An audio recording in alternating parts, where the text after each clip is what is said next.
cho con là cành hoa trắng đơn rơi dưới chân bàn thờ, cho con là một ngọn đèn khiêm cung đứng trong đêm này, cho con ngày đêm say đắm con nhà Chúa bao người, cho con mơ về thiên quốc của người nhỏ bé mong manh. Con mơ về thiên đàng cho ai tâm một nhỏ bé đâu. Con xin luôn là trẻ thơ đơn sơ và tin Chúa hằng yêu mến. Con không ham cái gì quá lớn, nhưng say mê những việc mong em. Khi tim nhu phục vụ anh em, mang theo tâm tình thương mến. Cho con bình yên ca hát, tôn vinh Chúa muôn lòng con. Cho con một niềm tin thắng, chúc cây Chúa ban bầu nuôi.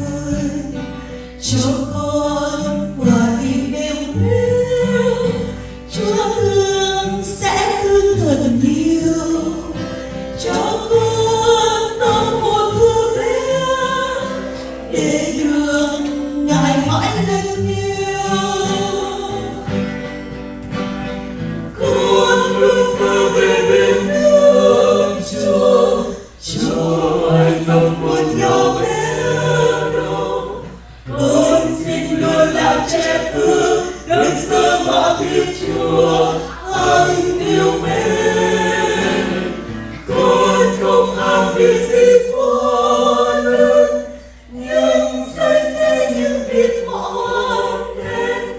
Khi kính yêu phục vụ anh em, mang theo tâm tình thương mến.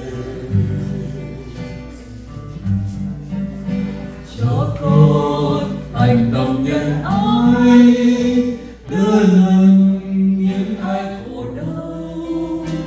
Cho con lòng luôn thẳng thắn, biết không những ai lẻ loi.